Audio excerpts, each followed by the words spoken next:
It is 10:23 p.m. on March 15, 2023. I'm going to resume reading V.I. Lenin's The State and Revolution, beginning with Section 2. Special bodies of armed men, prisons, etc. Engels continues, quote, in contradistinction to the old Gentile, tribal or clan organization, the state first divides its subjects according to territory, end quote. Such a division seems natural to us, but it cost a prolonged struggle against the old form of tribal or Gentile society. Quote, the second distinguishing feature is the establishment of a public power which no longer directly coincided with the population organizing itself as an armed force. This special public power is necessary because a self-acting armed organization of the population has become impossible since the cleavage into classes. The public power exists in every state. It consists not merely of armed people, but also of material adjuncts, prisons and institutions of coercion of all kinds, of which Gentile clan society knew nothing. End quote. Engels further elucidates the concept of the power which is termed the state, a power which arose from society, but places itself above it and alienates itself more and more from it. What does this power mainly consist of? It consists of special bodies of armed men which have prisons, etc., at their command. We are justified in speaking of special bodies of armed men because a public power which is an attribute of every state does not directly coincide with the armed population and is self-acting armed organization. Like all great revolutionary thinkers, Engels tries to draw the attention of the class-conscious workers to the very fact which prevailing Philistinianism regards as least worthy of attention, as the most habitual and sanctified, not only by firmly rooted, but one might say by petrified prejudices. A standing army and police are the chief instruments of state power, but can it be otherwise?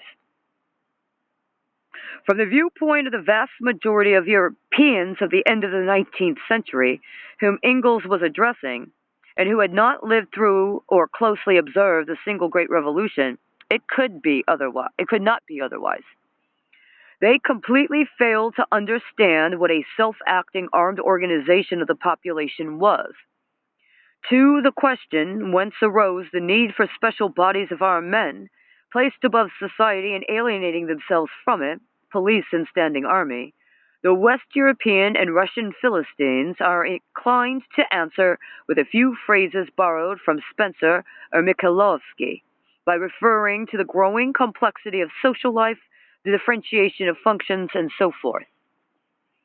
Such a reference seems scientific and effectively dulls the senses of the man in the street by obscuring the most important and basic fact, namely, the cleavage of society into irreconcilably antagonistic classes.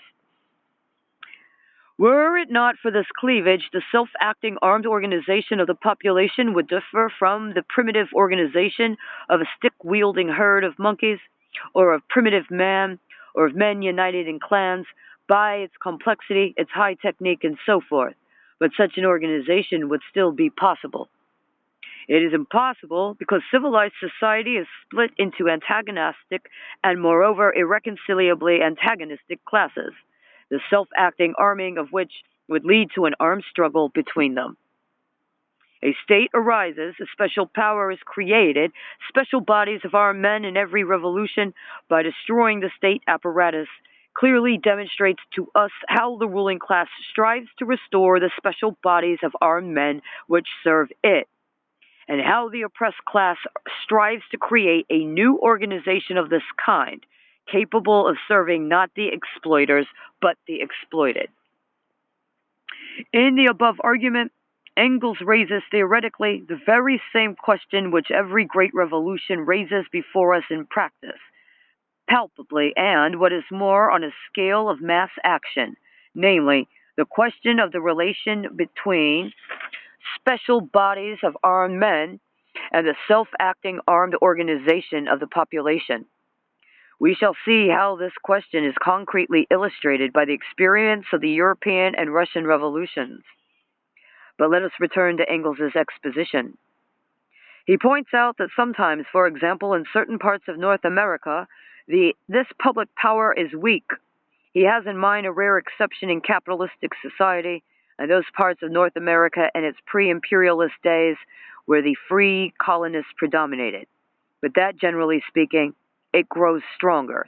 Quote, the public power grows stronger, however, in proportion as class antagonisms within the state become more acute and as adjacent states become larger and more populated. We have only to look at our present-day Europe, where class struggle and rivalry and conquest have screwed up the public power to such a pitch that it threatens to devour the whole of society and even the state. End quote.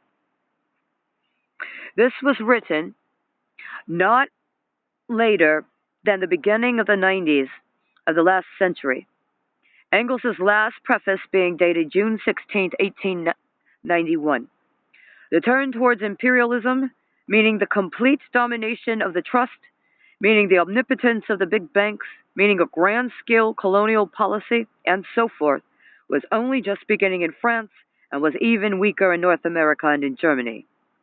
Since then, rivalry and conquest has made gigantic strides, especially as, by the beginning of the second decade of the 20th century, the whole world had been finally divided up among these rivals in conquest, i.e., among the great predatory powers.